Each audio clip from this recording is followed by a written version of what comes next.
HU! HU! Thank you so much, everybody. Please have a seat. Oh, I feel important now. Got a degree from Howard. Cicely Tyson said something nice about me. I love you back. To President Frederick, the Board of Trustees, faculty and staff, fellow recipients of honorary degrees, thank you for the honor of spending this day with you. And congratulations to the class of 2016.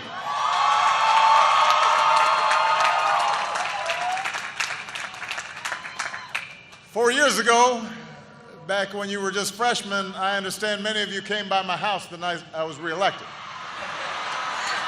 So I decided to return the favor and come by yours.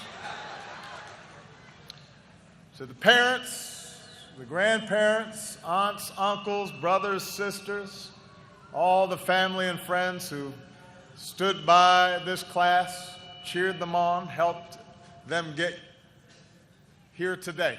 This is your day as well. Let's give them a big round of applause as well.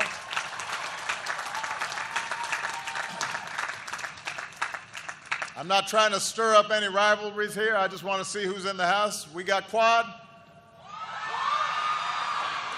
Annex, Drew, Carver, Slow, Towers, and Meridian. Rest in peace, Meridian. Rest in peace. I know you're all excited today. You might be a little tired as well. Some of you are up all night making sure your credits were in order. Some of you stayed up too late. Ended up at Ho Chi at 2 a.m. Got some mambo sauce on your fingers. But you got here. And you've all worked hard to reach this day. You've shuttled between challenging classes and Greek life. You've led clubs, played an instrument or a sport. You volunteered, you interned, held down 1, 2, maybe 3 jobs. You've made lifelong friends and discovered exactly what you're made of. The Howard hustle has strengthened your sense of purpose and ambition, which means you're part of a long line of Howard graduates. Some are on this stage today. Some are in the audience. That spirit of achievement and special responsibility has defined this campus ever since the Freedmen's Bureau established Howard just 4 years after the Emancipation Proclamation, just 2 years after the Civil War came to an end. They created this university with a vision of uplift, a vision for an America where our fates would be determined not by our race, gender, religion, or creed, but where we would be free in every sense to pursue our individual and collective dreams. It is that spirit that's made Howard a centerpiece of African American intellectual life and a central part of our larger American story. This institution's been the home of many firsts. The first black Nobel Peace Prize winner, the first black Supreme Court justice. But its mission has been to ensure those firsts were not the last. Countless scholars, professionals, artists, leaders from every field received their training here. The generations of men and women who walked through this yard helped reform our government, cure disease, grow a black middle class, advance civil rights, shape our culture. The seeds of change for all Americans were sown here. That's what I want to talk about today. As I was preparing these remarks, Vernon, I realized that when I was first elected president, most of you, the class of 2016, were just starting high school. Today you're graduating college.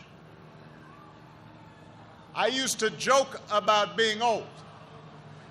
Now I realize I'm old. It's not a joke anymore. But seeing all of you here gives me some perspective. It makes me reflect on the changes that I've seen over my own lifetime.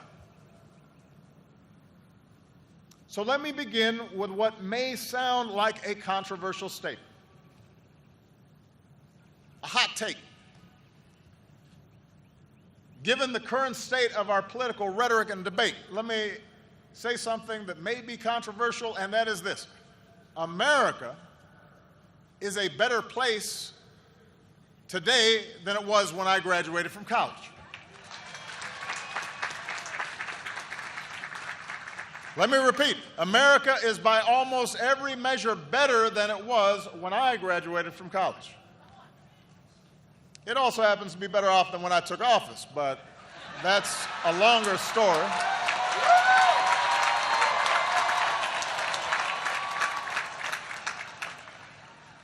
That's a different discussion for another speech. But think about it. I graduated in 1983. New York City, America's largest city, where I lived at the time, had endured a decade marked by crime and deterioration and near bankruptcy.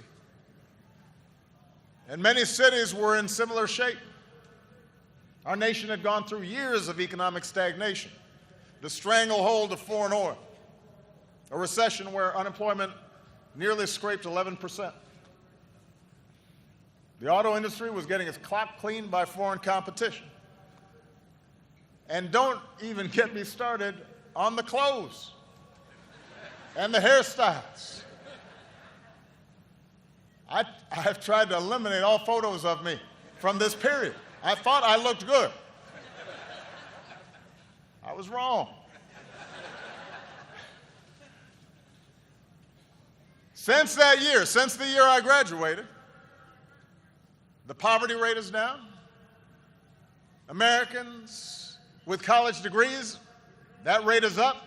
Crime rates are down. America's cities have undergone a renaissance. There are more women in the workforce. They're earning more money.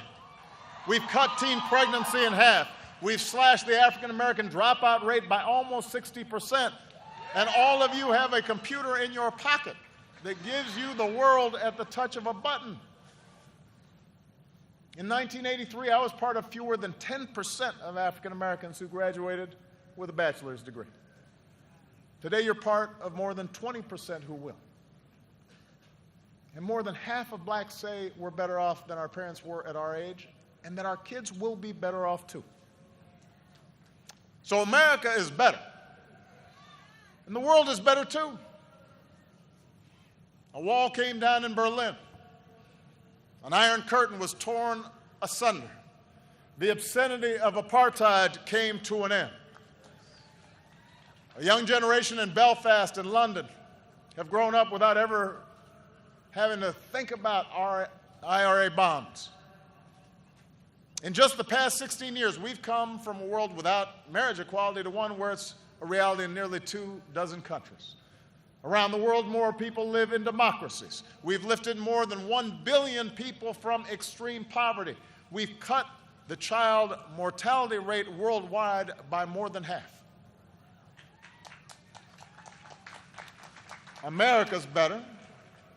The world is better. And stay with me now. Race relations are better since I graduated. That's the truth. No, my election did not create a post-racial society. I don't know who was propagating that notion. That was not mine. But the election itself, and the subsequent one, because the first one, folks might have made a mistake. The second one, they knew what they were getting. The election itself was just one indicator of how attitudes had changed. In my inaugural address, I remarked that just 60 years earlier, my father might not have been served in a D.C. restaurant, at least not certain of them. There were no black CEOs of Fortune 500 companies, very few black judges. Shoot, as Larry Wilmore pointed out last week, a lot of folks didn't even think blacks had the tools to be a quarterback. Today, former Bull Michael Jordan isn't just the greatest basketball player of all time, he owns the team. When I was graduating, the main black hero on TV was Mr. T.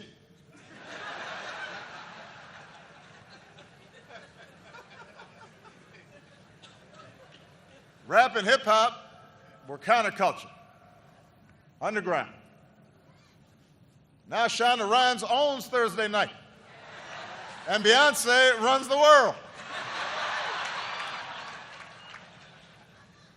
We're no longer entertainers, we're producers, studio executives, no longer small business owners, we're CEOs, we're mayors, representatives, presidents of the United States.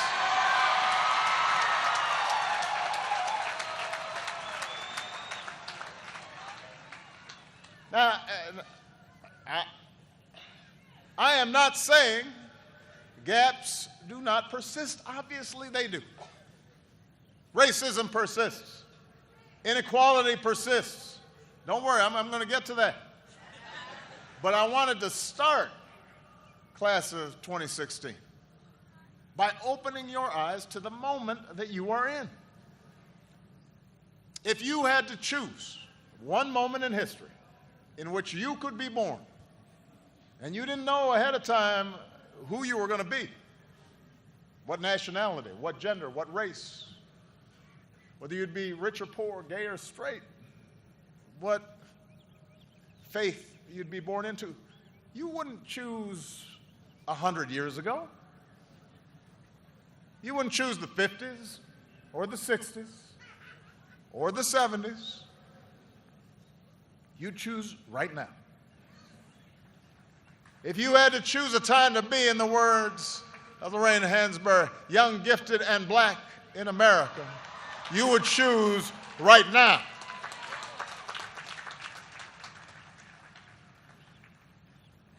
I tell you all this because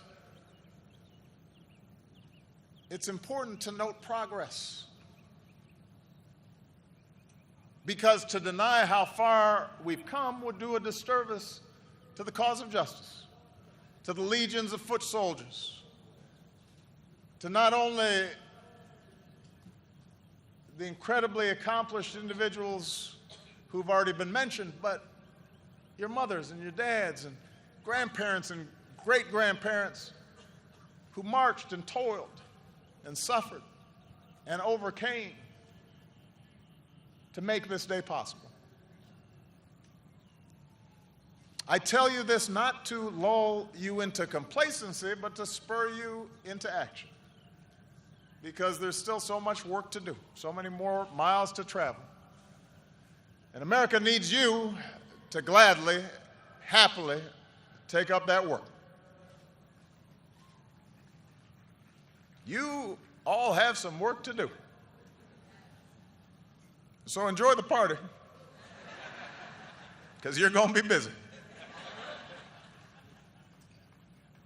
Yes, our economy has recovered from crisis stronger than almost any other in the world. But there are folks of all races who are still hurting, who still can't find work that pays enough to keep the lights on, who still can't save for retirement. We've still got a big racial gap in economic opportunity. The overall unemployment rate is 5%, but the black unemployment rate is almost 9%. We've still got an achievement gap. When black boys and girls graduate high school and college at lower rates than white boys and white girls. Harriet Tubman may be going on the 20, but we've still got a gender gap when a black woman working full-time still earns just 66% of what a white man gets paid.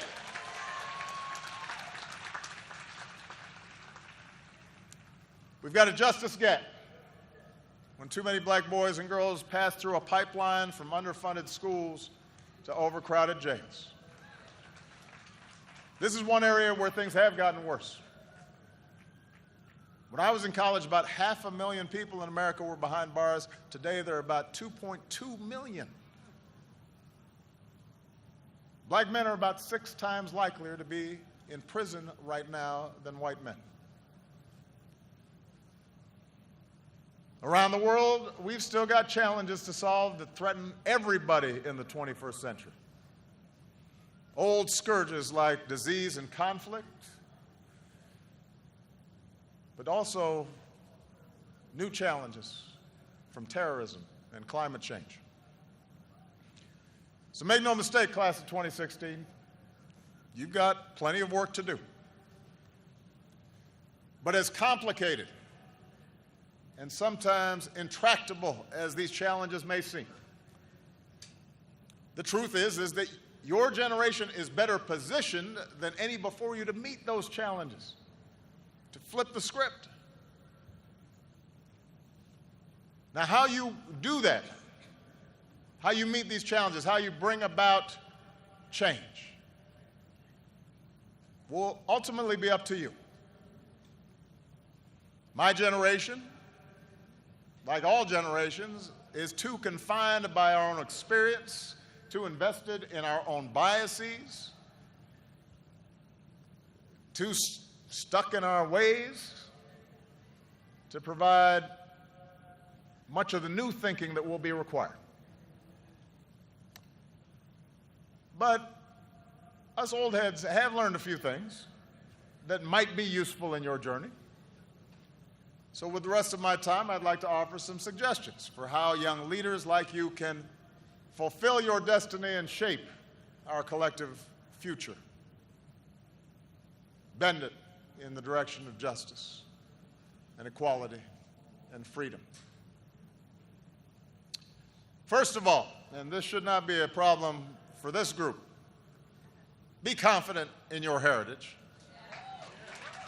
Be confident in your blackness.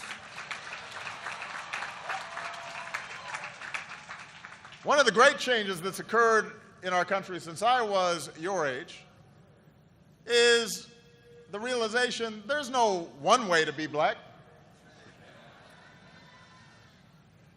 I take it from somebody who's seen both sides of the debate about whether I'm black or not. Past couple months, I've had lunch with the Queen of England and hosted Kendrick Lamar in the Oval Office. There's no straitjacket, there's no constraints, there's no litmus test for authenticity. Look at Howard. One thing most folks don't know about Howard is how diverse it is. When you arrived here, some of you were like, oh, they got black people in Iowa? But it's true. This class comes from big cities and rural communities, and some of you crossed oceans to study here. You shatter stereotypes. Some of you come from a long line of bison. Some of you are the first in your family to graduate from college.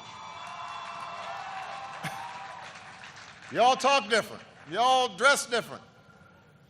You're Lakers fans, Celtics fans, maybe even some hockey fans.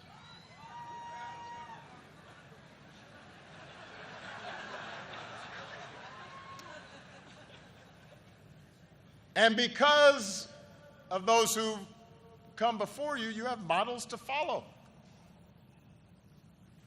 You can work for a company or start your own. You can go into politics or run an organization that holds politicians accountable. You can write a book that wins the National Book Award, or you can write the new run of Black Panther, or like one of your alumni, Ta-Nehisi Coates, you can go ahead and just do both. You can create your own style, set your own standard of beauty, embrace your own sexuality. Think about an icon we just lost, Prince. He blew up categories. People didn't know what Prince was doing.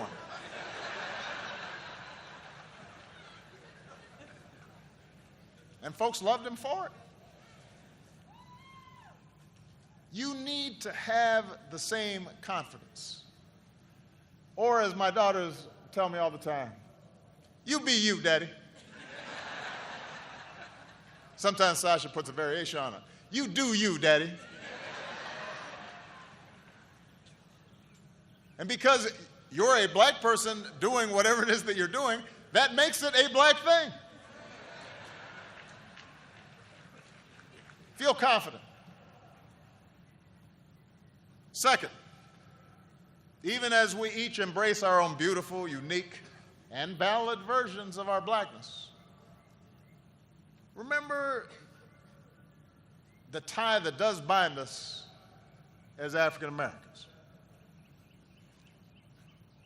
And that is our particular awareness of injustice and unfairness and struggle.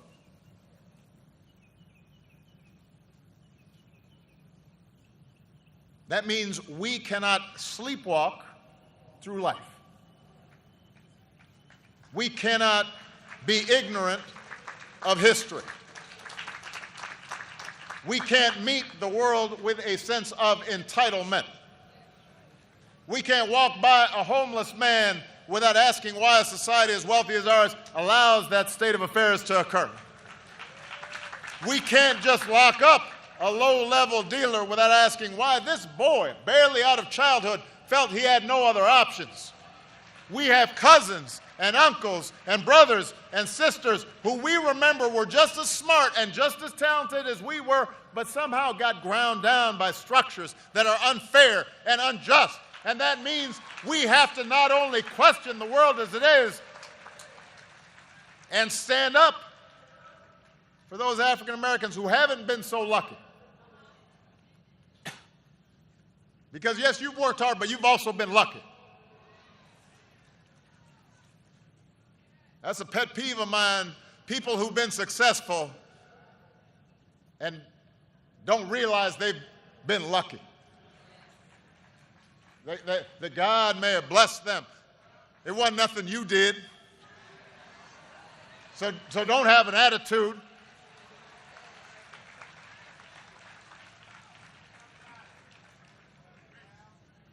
But we must also expand our moral imaginations to understand and empathize with all people who are struggling. Not just black folks who are struggling. The refugee, the immigrant, the rural poor, the transgender person. And yes, the middle-aged white guy who you may think has all the advantages, but over the last several decades has seen his world upended by economic and cultural and technological change and feels powerless to stop it. You got to get in his head too.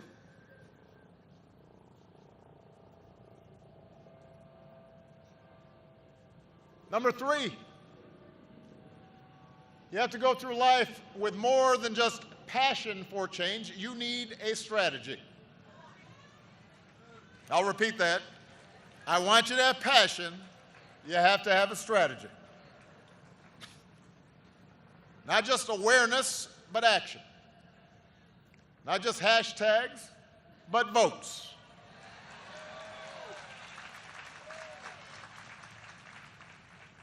You see, change requires more than righteous anger. It requires a program and it requires organizing. At the 1964 Democratic Convention, Fannie Lou Hamer, 5 feet 4 inches tall, gave a fiery speech on the national stage. But then she went back home to Mississippi and organized cotton pickers.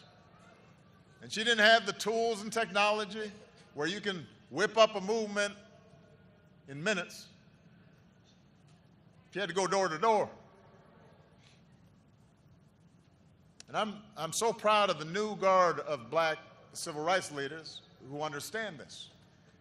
It's thanks in large part to the activism of young people like many of you, from Black Twitter to Black Lives Matter, that America's eyes have been opened, white, black, Democrat, Republican, to the real problems, for example, in our criminal justice system. But to bring about structural change, lasting change, awareness is not enough. It requires changes in law, changes in custom. If you care about mass incarceration, let me ask you, how are you pressuring members of Congress to pass the criminal justice reform bill now pending before them?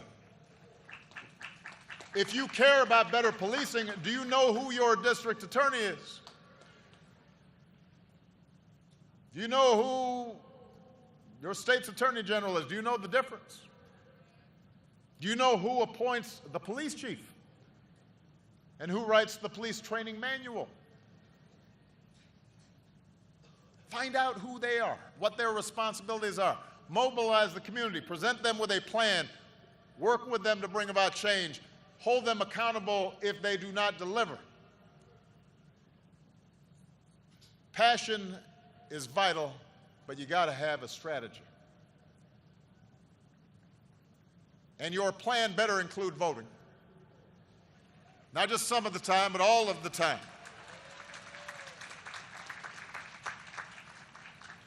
It is absolutely true that 50 years after the Voting Rights Act, there are still too many barriers in this country to vote. There are too many people trying to erect new barriers to voting. This is the only advanced democracy on earth that goes out of its way to make it difficult for people to vote. And there's a reason for that. There's a legacy to that. But let me say this. Even if we dismantled every barrier to voting,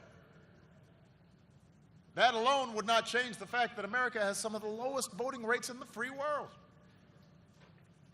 In 2014, only 36% of Americans turned out to vote in the midterms.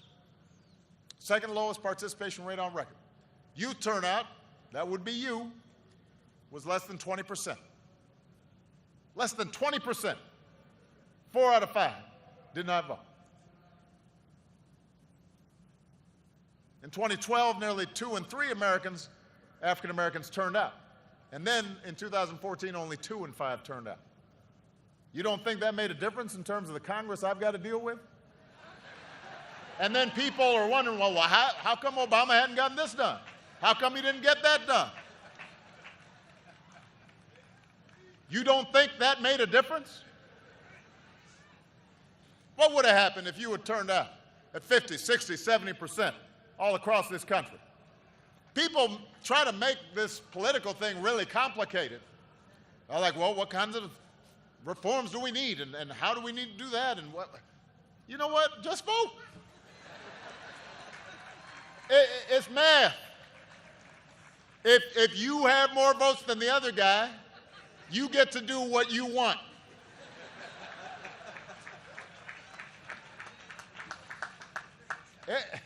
It's not that complicated. And you don't have excuses. You don't have to guess the number of jelly beans in a jar or bubbles on a bar of soap to register to vote. You don't have to risk your life to cast a ballot. Other people already did that for you.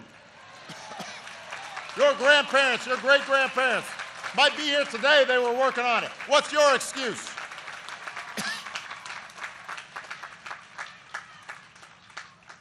When we don't vote, we give away our power, disenfranchise ourselves, right when we need to use the power that we have.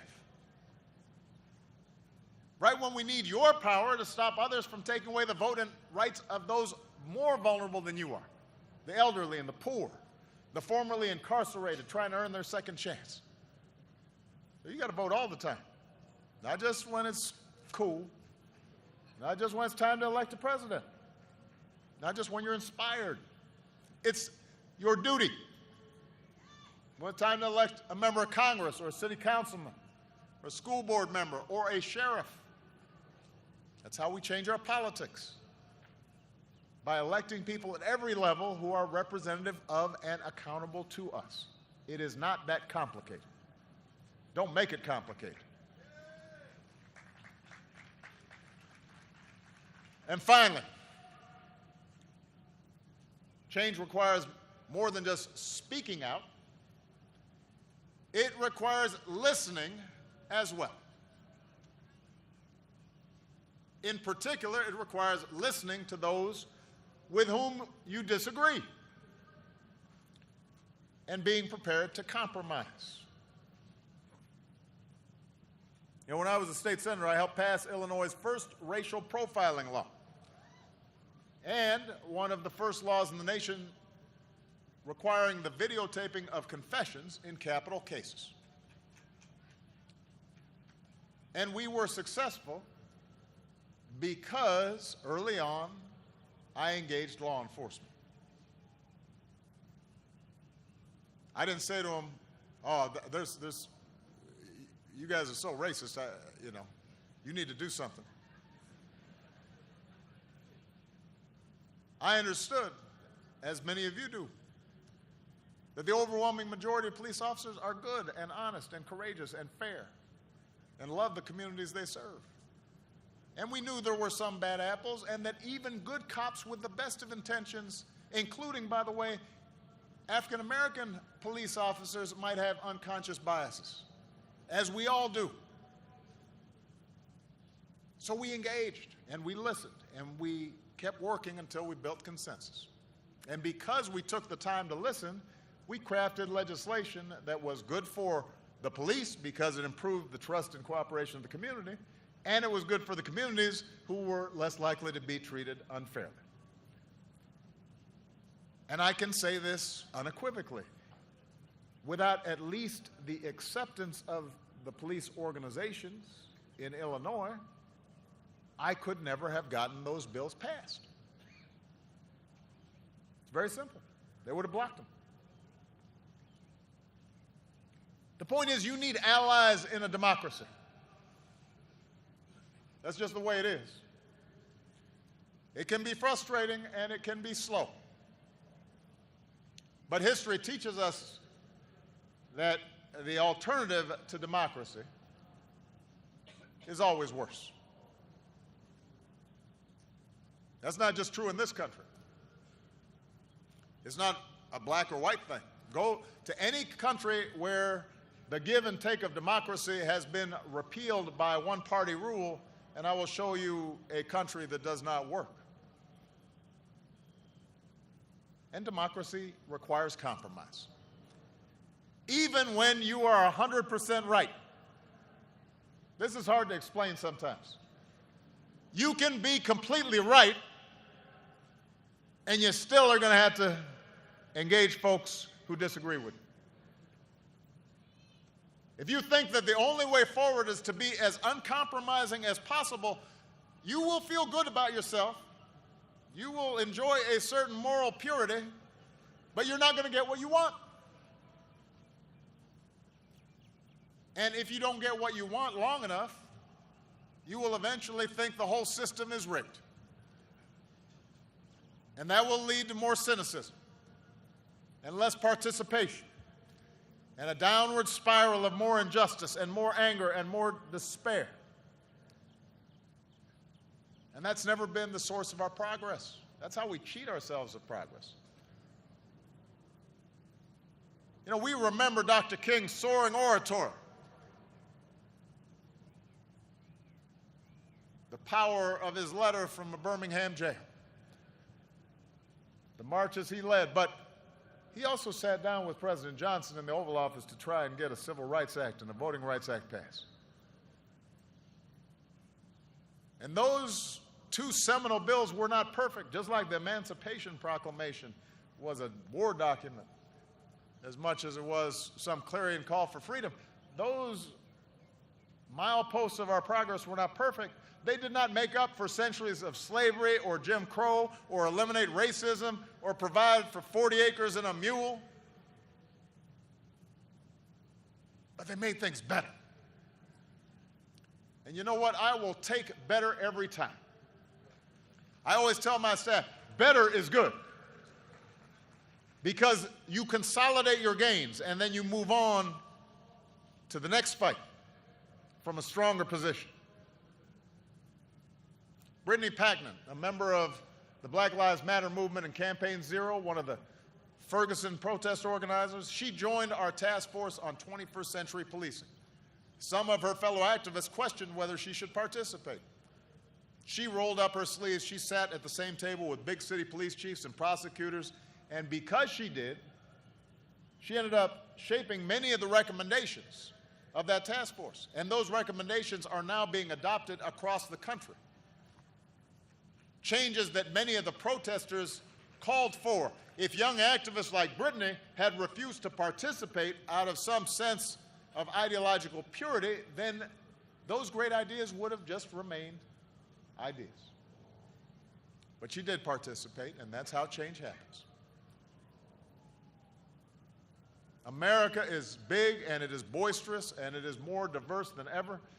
The president told me that we've got a significant Nepalese contingent here at Howard. I would not have guessed that. Right on. But it just tells you how interconnected we're becoming. And with so many folks from so many places converging, we are not always going to agree with each other. Another Howard alum, Zora Neale Hurston, once said, there's a good quote here, "Nothing that God ever made is the same thing to more than one person." Think about that. That's why our democracy gives us a process designed for us to settle our disputes with argument and ideas and votes instead of violence and simple majority rule. So don't try to shut folks out. Don't try to shut them down, no matter how much you might disagree with them. You know, there's been a trend around the country of trying to get colleges to disinvite speakers with a different point of view or disrupt a politician's rally. Don't do that. No matter how ridiculous or offensive you might find the things that come out of their mouths. Because as my grandmother used to tell me, every time a fool speaks, they are just advertising their own ignorance. Let them talk. Let them talk. If you don't, you just make them a victim. And then they can avoid accountability. That doesn't mean you shouldn't challenge them. Have the confidence to challenge them. Confidence in the rightness of your position. There will be times when you shouldn't compromise your core values, your integrity. And you will have the responsibility to speak up in the face of injustice. But listen, engage. If the other side has a point, learn from them. If they're wrong, rebut them, teach them, beat them on the battlefield of ideas. And you might as well start practicing now, because one thing I can guarantee you, you will have to deal with ignorance, hatred, racism, foolishness, trifling folks. I promise you, you will have to deal with all that at every stage of your life. That may not seem fair, but life has never been completely fair. Nobody promised you a crystal stair. And if you want to make life fair, then you've got to start with the world as it is. So, that's my advice. That's how you change things. Change isn't something that happens every 4 years or 8 years. Change is not placing your faith in any particular politician and then just putting your feet up and saying, okay, go. Change is the effort of committed citizens who hitch their wagons to something bigger than themselves and fight for it every single day. That's what Thurgood Marshall understood. A man who once walked this yard, graduated from Howard Law, went home to Baltimore, started his own law practice. He and his mentor, Charles Hamilton Houston, rolled up their sleeves and they set out to overturn segregation. They worked through the NAACP, filed dozens of lawsuits, fought dozens of cases. And after nearly 20 years of effort, 20 years, Thurgood Marshall ultimately succeeded in bringing his righteous cause before the Supreme Court and securing the ruling in Brown versus Board of Education that separate could never be equal. 20 years. Marshall, Houston, they knew it would not be easy. They knew it would not be quick. They knew all sorts of obstacles would stand in their way. They knew that even if they won, that would just be the beginning of a longer march to equality. But they had discipline. They had persistence. They had faith and a sense of humor. And they made life better for all Americans. And I know you graduates share those qualities.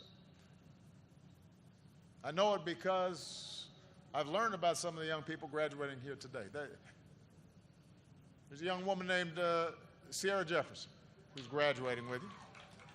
And I'm just going to use her as an example. I hope you don't mind Sierra. Sierra grew up in Detroit and was raised by a poor single mom who worked 7 days a week in an auto plant. And for a time, her family found themselves without a place to call home. And they bounced around between friends and family who might take them in. By her senior year, Sierra was up at 5 a.m. every day, juggling homework, extracurricular activities, volunteering, all while taking care of her little sister. But she knew that education was her ticket to a better life. So she never gave up, pushed herself to excel. This daughter of a single mom who works on the assembly line turned down a full scholarship to Harvard to come to Howard.